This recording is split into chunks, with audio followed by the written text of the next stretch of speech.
exerce quasiment exclusivement sur la France.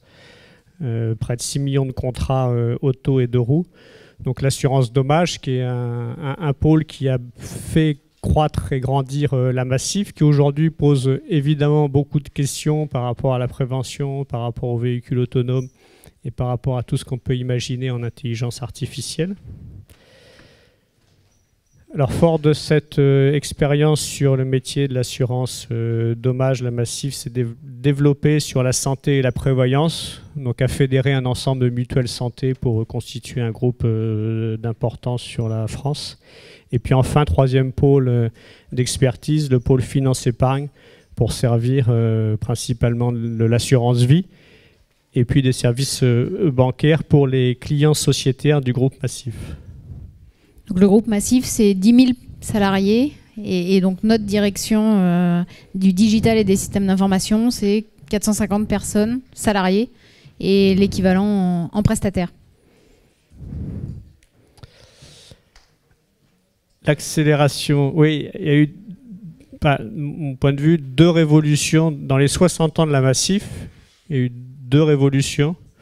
Une qui est derrière nous et une qui est, à notre sens, encore devant nous. La première évolution, ça peut vous faire sourire, c'est le téléphone. Grâce au téléphone et au plateau téléphonique, la Massif a connu le développement qu'elle a connu. Comme beaucoup de sociétés services, hein, évidemment. La Massif s'y est pris très très tôt. Et ça a permis...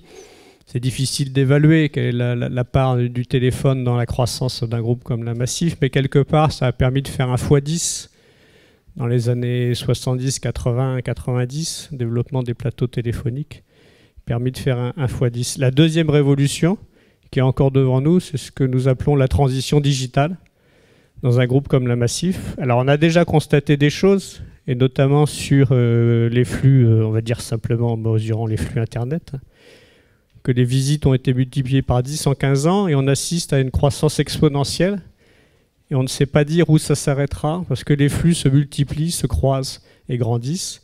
Et donc là où on a fait un x10 en 15 ans, on a un peu le sentiment, le feeling, tout ça est difficile à mesurer, mais dans les prochaines années, on fera un x100 en termes de relations, de connexion, de liens avec les partenaires, d'open service, de liens avec l'écosystème, de l'usage de plus en plus fort des services, bien sûr de l'IoT, dans les véhicules embarqués, dans les maisons, etc., dans la santé.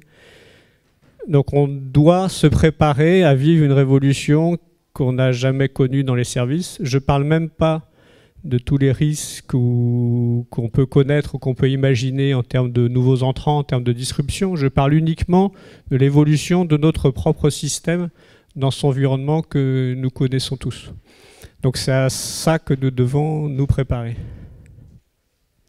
Avant de vous présenter un peu notre nouvelle organisation et cette transformation qu'on a mis en œuvre il y a un peu plus d'1 an, on voulait d'abord vous dépeindre le tableau en tout cas de l'IT à la Massif avant cette nouvelle organisation.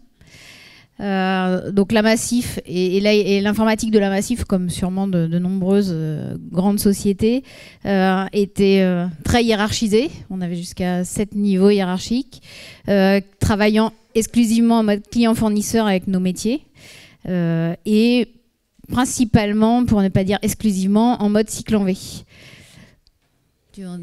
Oui, et le constat qu'on a fait et qui était très fort dans notre entreprise et qui nous a amené à des discussions difficiles avec les métiers, c'est ce constat que vous connaissez sur le rapide, pas cher et de qualité, où on veut l'intégralité. Et de fait, malgré les discours convenus de dire oui, évidemment, on va vous servir comme une bonne direction informatique sur l'ensemble de ces KPI. Dans la réalité, ça n'est pas vrai. Et dans les 250 projets que nous menions chaque année, on n'a évidemment quasiment jamais, et là c'est pas une surprise, arrivé à atteindre le Graal de projets pas chers, rapides et de qualité totale. Donc arrivé à ce constat qu'on n'était plus en capacité de servir les métiers, on s'est posé la question de notre modèle. Et donc on a remis en cause fondamentalement notre modèle. C'est ce qu'on va un peu vous décrire par la suite. Alors ça, c'est le résultat pour commencer. Donc c'est passé, Virginie disait, d'une organisation, d'une DSI qui était à 7 niveaux hiérarchiques. Alors je ne vous montre pas le schéma d'avant, puisque je l'ai moi-même jamais compris. Je vous montre ce qu'on a mis en place qui, pour nous, est plus simple à comprendre. Donc passer d'un modèle à 7 niveaux à un modèle à 3 niveaux, qui est axé principalement sur 2 grands ensembles, ce qu'on appelle la fabrique digitale, au service des utilisateurs du groupe, et le booster digital, pour permettre cette accélération de la transition digitale au sein du groupe. Donc je laisserai Virginie, qui a créé et designé le booster digital, en parler. Alors, si on essaye d'expliquer un peu notre organisation, on a bien ces lignes produits digitaux qui donc vont travailler uniquement à partir de la valeur utilisateur, que ce soit nos utilisateurs internes ou nos utilisateurs externes. Ensuite, on a tout un volant d'équipes qu'on appelle des lignes métiers, qui servent à urbaniser et à moderniser tout notre système d'information et donc à exposer différents services pour tous nos utilisateurs. Et puis après, on a notre socle qui sert les infrastructures, voilà, qu'on appelle les lignes SI. Et la transformation digitale et le lab, qui compose le booster, ont vocation à accompagner ces différentes lignes à se transformer, à devenir plus agiles, à expérimenter, et puis pour le lab plus spécifiquement, en avance de phase, à faire un petit peu de prospective pour pouvoir identifier des vrais cas d'usage demain pour chaque équipe. Alors on n'a rien inventé. On n'a pas voulu inventer quelque chose. On s'est dit, une société comme la Massif, il n'y a pas de raison à ce que nous inventions des concepts, des modèles, des façons de faire qui seraient pas uniques au monde ou différents des autres. Ce qu'on a essayé de faire, c'est 2 choses. La première, c'est de s'inspirer un maximum de sociétés. C'est les voyages dont parlait Michel Hervé tout à l'heure. Donc les voyages, on en a fait quelques-uns au travers de sociétés qui nous paraissaient les plus en avance, en rupture. Alors effectivement, le groupe Hervé, puisqu'on partage la région avec le groupe Hervé, qui est la belle région niortaise. Donc c'est un groupe que l'on connaît bien et qui est effectivement très inspirant. Et puis on s'est inspiré de sociétés très en avance. Beaucoup Spotify, on a beaucoup travaillé le modèle Spotify évidemment. Puis ING Pays-Bas qui fait aussi beaucoup de communication et beaucoup de présentations pédagogiques de ces modèles. Et puis bien sûr les très grands groupes comme AWS, Amazon, qui nous a inspiré, même si ça peut paraître paradoxal comme un groupe comme la Massif, mais qui nous a inspiré dans la construction des équipes, et on verra de quelle manière par la suite. Donc ça, c'est la première façon, c'est aller voir ce qui se fait ailleurs en se disant il n'y a pas de raison que nous ayons à inventer un modèle particulier. Et la seconde façon de faire, et ça on va y revenir un peu après, c'est la co-création, partant des utilisateurs et non plus de ce que nous pouvions imaginer pour les utilisateurs. Alors je ne sais pas quelle est la taille de vos organisations. Moi, ayant fait plusieurs organisations, ce que je constate, c'est à partir d'un certain seuil de taille d'une organisation, je ne sais pas où le situer, je pense autour de 200, 300 collaborateurs, il y a une chose qui disparaît, c'est le client. Quelle que soit l'organisation qu'on imagine, il se fait qu'à partir d'une certaine taille, le client s'évapore, disparaît complètement. C'était le cas dans notre direction informatique, puisque au fond, on ne savait même plus qui étaient nos clients. On parlait des métiers, des différents métiers que j'ai évoqués, et on avait instauré avec les métiers des conventions de services, des choses comme ça, avec des KPI. Et au fond, on avait perdu le client étant pour nous, et on essaye de plus en plus d'utiliser ce terme, l'utilisateur. Et au fond, passer d'un modèle client-fournisseur à un modèle utilisateur et de travailler essentiellement autour des usages. Et donc d'oublier l'organisation, d'oublier que nous sommes dans un schéma de domino dans lequel il y a des organisations en silo qui se répondent les uns des autres, mais repartir d'abord du vrai client d'une direction informatique et d'une direction digitale et d'une vraie client de l'entreprise, c'est-à-dire les utilisateurs, qu'ils soient externes, directs, l'écosystème, ou qu'ils soient internes, l'ensemble des utilisateurs des parcours digitaux que nous proposons. Cette valeur utilisateur, c'est le premier principe en fait, qu'on a essayé, sur lequel on s'appuie pour construire cette DDSIG, justement pour gommer tous les travers que Pierre a mentionnés. Du coup, c'est un gros changement de culture pour nous.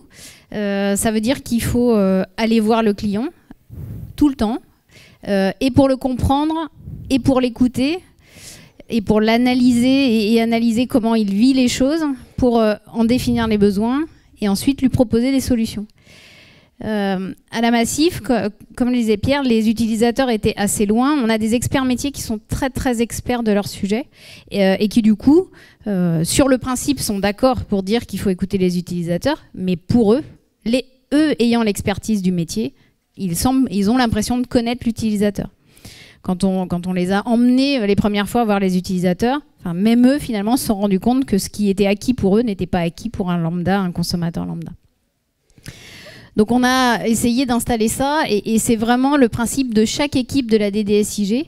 Même les lignes SI dont on parlait tout à l'heure qui sont autour de l'infrastructure, elles ont bien des utilisateurs. Les utilisateurs, ce sont les autres lignes de la DDSIG et les autres utilisateurs du groupe.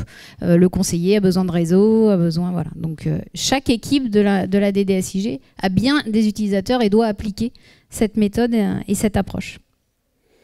Oui, c'est vraiment un élément difficile à travailler, la partie valeur utilisateur, à nous tous, hein, il n'y a aucune exception dans l'entreprise.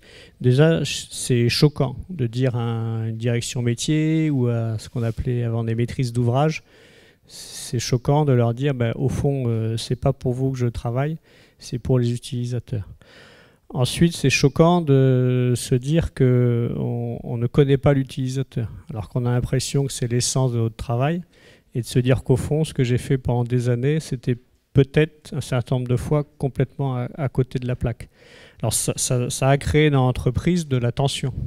Tout à l'heure, Michel Hervé disait pour qu'il y ait fraternité, il faut qu'il y ait des conflits. Nous, on va avoir beaucoup de fraternité. On est bien parti pour avoir beaucoup de fraternité. C'est pas facile tous les jours. Donc les utilisateurs, oui, c'est difficile. Et la première fois qu'on avait fait un hackathon, et le samedi après-midi, on a fait arrêter toutes les équipes qui étaient en champ en train de travailler sur le sujet, et on leur a dit, mais allez dans la rue, allez voir des passants sur les trottoirs, et allez leur montrer ce que vous avez fait. Et ça a été difficile. Mais c'était un choc, et pour certains, un choc dans leur carrière. De se dire qu'effectivement, je rencontre même pas un client, mais un utilisateur, au sens de service que nous proposons. Et ça crée une révolution dans l'entreprise. Le deuxième principe que les premiers ont appris dans ce hackathon, hein, c'est donc avec le droit à l'erreur, avec toutes ces nouvelles approches, toutes ces nouvelles méthodes. On a décidé d'avoir comme philosophie le Lean Startup. Avant, le groupe Massif et tous nos projets étaient gérés par les livrables. Le coût, qualité, délai, comme on le voyait tout à l'heure, absolument pas la valeur utilisateur. On avait des projets qui duraient... on en a quelques-uns qui durent encore, mais de nombreuses années, ce qui fait que quand le projet sortait, on ne savait même plus ce qu'on avait demandé au début. Et ce qui était sûr, c'est que ça correspondait absolument plus à l'usage ou à l'envie d'usage qu'en avaient les utilisateurs. Donc on a essayé d'insuffler. Je pense que celui-là, on y est plutôt bien arrivé aujourd'hui. Autant on a d'autres principes sur lesquels on a beaucoup de mal. Enfin, on voit bien qu'on a des difficultés et qu'on a besoin toujours d'accompagner. Sur celui-là, on est plutôt bien installé. Ça part par de la co-construction. Sortir de ce mode client-fournisseur pour être de vrais partenaires avec nos métiers. Le métier est expert sur le métier, sur les règles de l'assurance. Nous, on lui apporte notre vision et notre expertise et technologique et de l'approche utilisateur. Voilà. Et ensemble, allons écouter l'utilisateur, allons comprendre, testons. Plus vite on se plantera, plus vite on réussira le coup d'après. Voilà. Et du coup, forcément, on a installé ces méthodes agiles qui, aujourd'hui, sont à peu près utilisées dans toutes nos équipes, on va dire une bonne partie de nos équipes. En tout cas, toutes aujourd'hui, donc on a une trentaine d'équipes, toutes sont plus agiles qu'avant. Je ne dirais pas qu'elles sont totalement agiles, mais plus agiles qu'avant. C'est ce qui est compliqué dans l'approche de ces nouvelles méthodes, enfin, ce que nous on a subi, c'est que souvent c'est vu comme c'est pas sérieux. Ce que nous proposons, c'est pas de l'ordre du sérieux, c'est pas de l'ordre du professionnel. Et notamment sur l'échec, montrer que plus vite on échoue, plus vite on réussit, Ça, c'est un concept qui est extrêmement difficile à faire comprendre à ceux qui ne sont pas de la partie. Et là, vraisemblablement, je pense que ça à refaire. On aurait intérêt à mieux communiquer sur des KPI, effectivement, de montrer mathématiquement, et je pense que c'est vrai dans vos entreprises, plus vite on échoue, plus vite on réussit. Et quand on n'échoue pas, généralement, ça se finit par un effet tunnel sans fin et des sommes colossales d'investissement qu'on se hâte de cacher très très vite pour pas montrer qu'au fond on est dans l'erreur et qu'il faut remettre tout en cause. Donc ça, ce sujet de la méthode, il est compliqué à ce titre-là. Et vraisemblablement, il faut trouver d'autres arguments pour montrer, parce que l'exemple ne suffit pas. On a fait dans les dernières années, plein d'exemples de projets plus ou moins importants, en commençant par des petits, avec beaucoup de valeurs utilisateurs, beaucoup de valeurs métiers, mais qui n'ont pas réussi à faire comprendre qu'on pouvait basculer l'intégralité de notre modèle dans notre système. On restait encore à la marge. Aujourd'hui, basculant complètement, on l'a fait dans certains cas beaucoup au forcing, qui n'est pas la meilleure façon de le faire, pour expliquer que maintenant, c'est à peu près la seule manière dont on conduira les projets, quel que soit le projet dans l'entreprise. On avait même une logique, on avait installé un nouveau modèle qui était l'expérimentation. Et du coup, c'est un modèle qui allait plus vite parce qu'on se débarrassait un petit peu de tous les livrables. Et dans la tête de tout le monde, des métiers, mais comme de nous, finalement, l'expérimentation n'était qu'un moyen d'arriver plus vite et ensuite de délivrer. Mais surtout à la fin de l'expérimentation, surtout pas analyser si elle était réussie ou pas, parce qu'on aurait pu abandonner certaines idées. Et le piège, c'est de se dire la méthode agile, c'est une évolution de méthode classique si t'en veux, ce n'est pas une révolution. Ça, c'est un vrai piège. Par exemple, pour beaucoup qui voulaient rester dans les méthodes classiques, le MVP, c'est quoi? C'est un lot comme avant, mais dans lequel je mets tout ce que je veux. Et donc, on a dû lutter contre cette idée, un peu comme si je suis sur des rails, et essayer de sortir de le rail. Au fond, non, il faut carrément changer de voie. Et ça, c'est difficile à faire comprendre si on essaye à chaque fois de comparer par rapport à des métriques de l'ancien temps ou d'autres façons de faire. Donc basculer complètement dans le mode agile, c'est ce qui nous a fait accélérer le projet. Alors le troisième principe qui est peut-être celui qui a bouleversé le plus, c'est la création d'équipes dédiées pluridisciplinaires. Avant, on était répartis par compétences, on était avec des équipes hyper spécialisées, des concepteurs, des chargés d'études, quelques développeurs, des architectes, des exploitants, enfin voilà, j'en passe et j'en passe, des intégrateurs hors prod, des intégrateurs de prod. Voilà. Et tout le monde était séparé, hyper spécialisé, hyper sachant sur son domaine. Chacun justifiant son travail par la création de livrables, la création de process, enfin, voilà, toutes ces choses-là. La seule reconnaissance qu'on proposait, c'était de passer manager, donc sortir de la technique, repasser manager. Une diminution de la valorisation des développeurs, d'ailleurs c'est la chose facile à externaliser. On imaginait que la maîtrise du SI se faisait par, on va dire, la tête, l'étude, la conception et la vision globale de notre SI. Je suis assez bien pour en parler parce que je ne suis pas du tout informaticienne, pas du tout IT, donc en plus c'est très loin de moi tout ça. Et avec la DDSIG, on a complètement bouleversé notre chaîne de valeur. On a remis le développeur au centre, c'est celui qui fait, qui sait.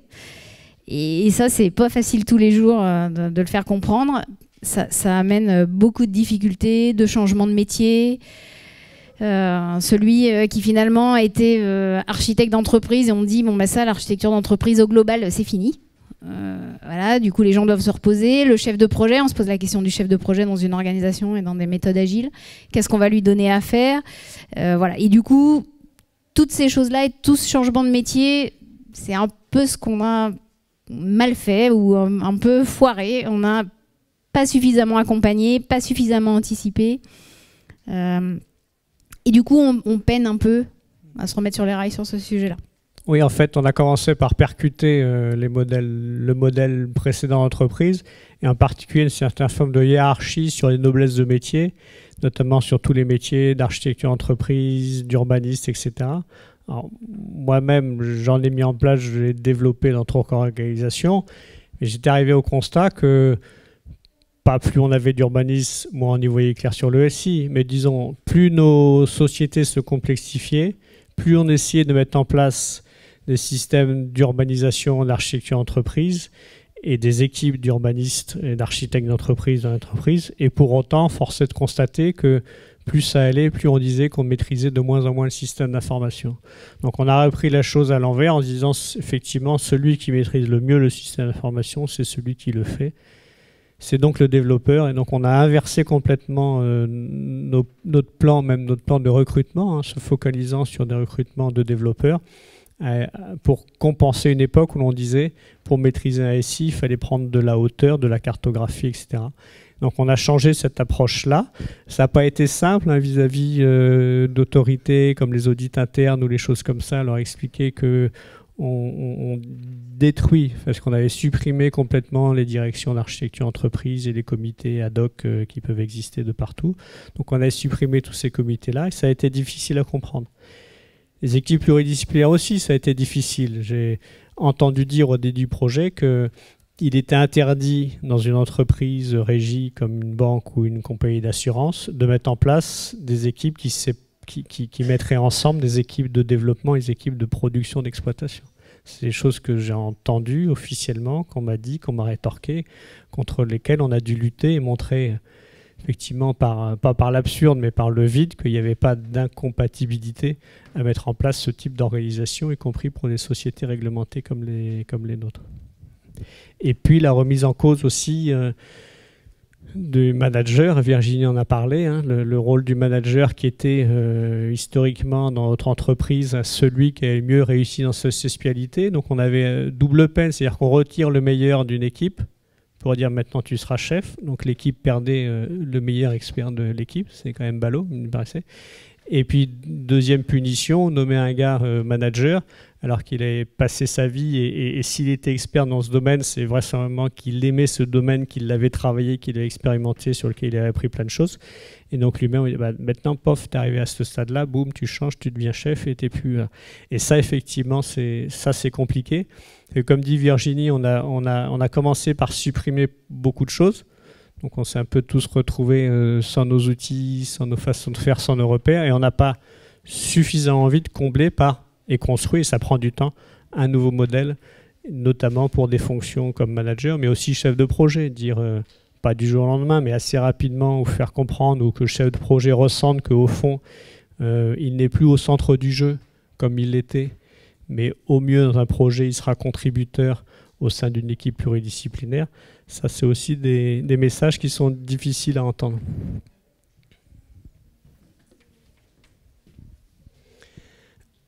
Autonomie et responsabilité, un très gros sujet. C'est sans doute le plus difficile à travailler et en même temps c'est celui sur lequel on est convaincu qu'il y a le plus de levier par rapport à tout ce qu'on a mis en place.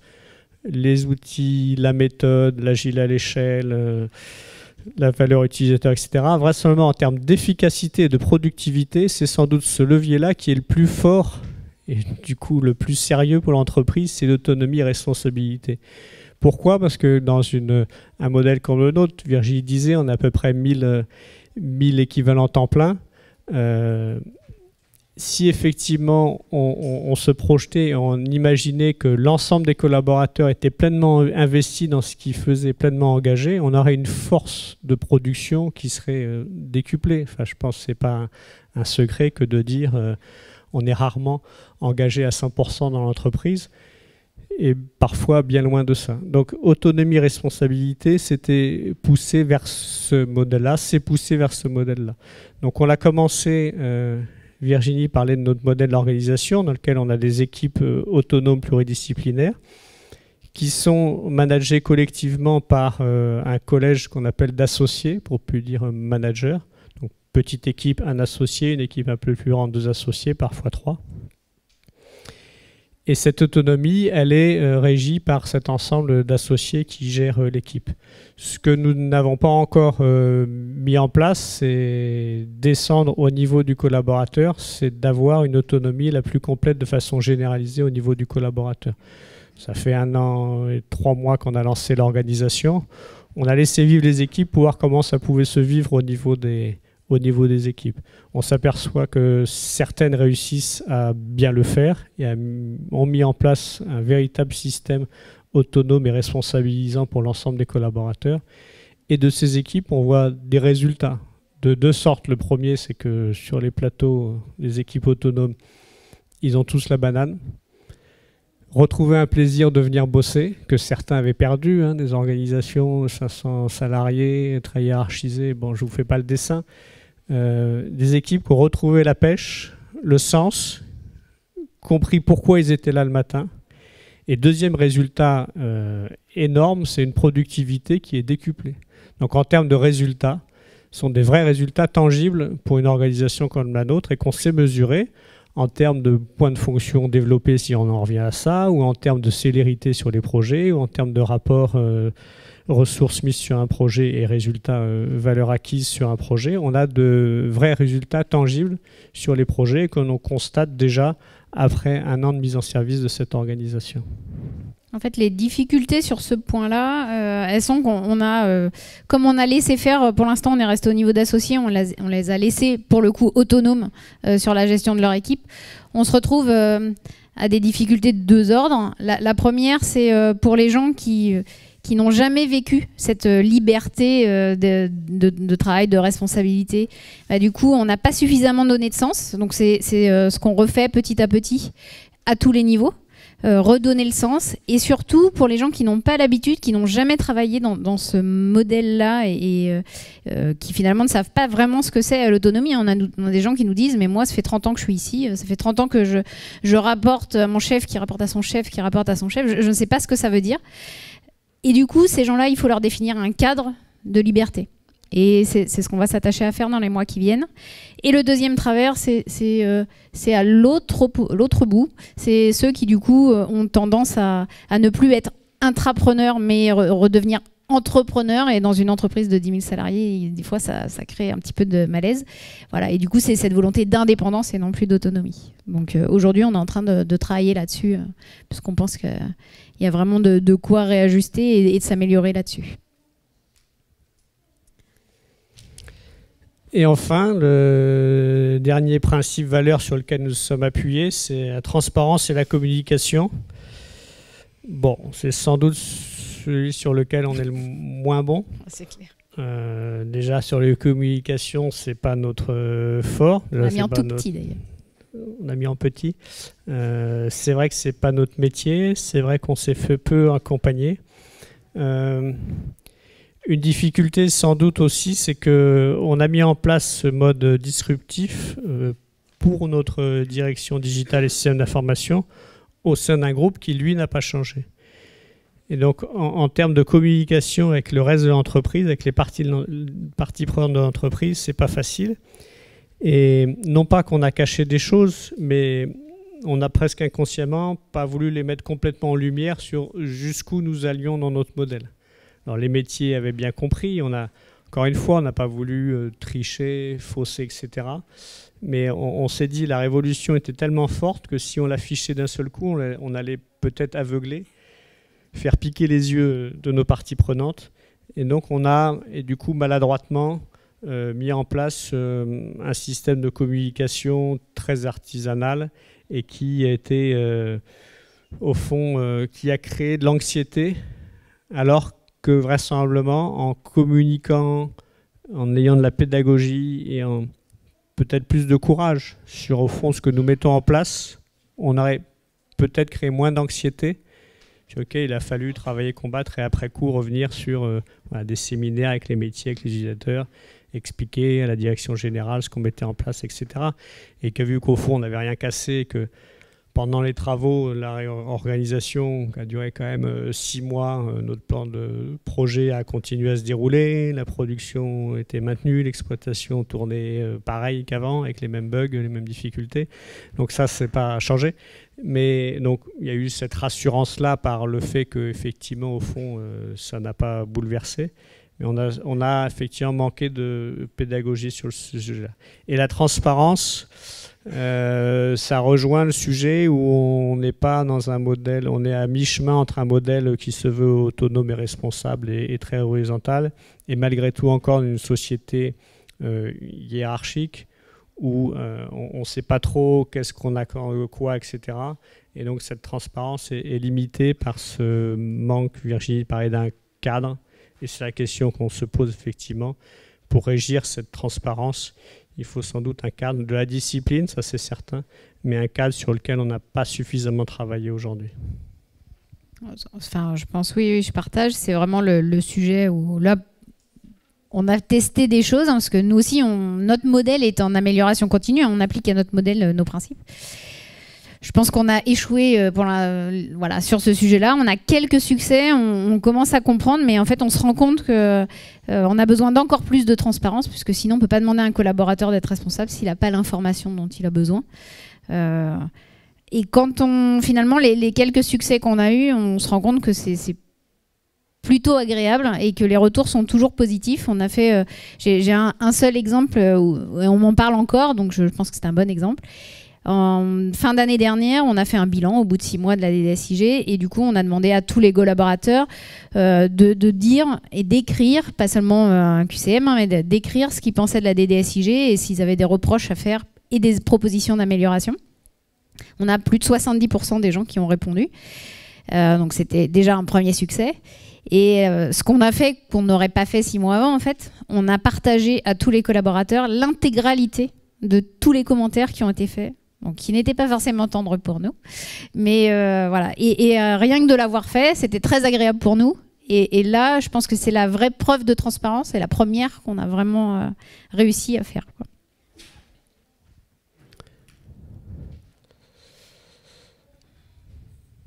Alors voilà, notre retour d'expérience.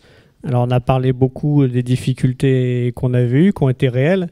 Au fond, après 1 an et 3 mois, enfin pour nous, c'est un succès total malgré tout.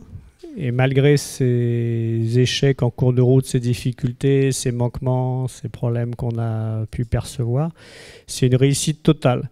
Donc on a su, avec l'ensemble des équipes, en 1 an, faire basculer plusieurs directions, puisque auparavant, j'en ai pas parlé effectivement, il y avait une direction du numérique, une direction des études, une direction de l'architecture d'entreprise, une direction de la production, j'en oublie sûrement. Donc basculer d'une organisation silotée en une organisation pluridisciplinaire, avec des équipes de plus en plus autonomes, tout ça en 1 an et 3 mois, dans une entreprise comme la Massif, qui est une entreprise réglementée, hein, qu'il est difficile de faire changer pour ces raisons-là, et qui travaille sur du service immatériel, donc est aussi difficile à comprendre et à faire bouger, comme beaucoup d'entreprises de ce type. Donc un vrai succès. Donc on est aujourd'hui, on continue sans rien changer sur nos principes. Et on a encore énormément de choses à faire. Et donc, on s'est réunis très dernièrement avec l'équipe qui anime cet ensemble-là, qu'on appelle la Lead Team, qui est l'équipe nous réunis plus 4 personnes, et qui anime l'ensemble-là. Et on s'est réunis pour dresser l'itinéraire de la DDSIG pour les prochains semestres et engager un certain nombre d'actions. La première, c'est généraliser l'UX. Mais généraliser l'UX à un niveau complet dans l'entreprise, c'est dès l'origine des projets d'entreprise, dès l'origine de la création d'un nouveau produit, d'un nouveau service, c'est être capable de généraliser l'UX partout.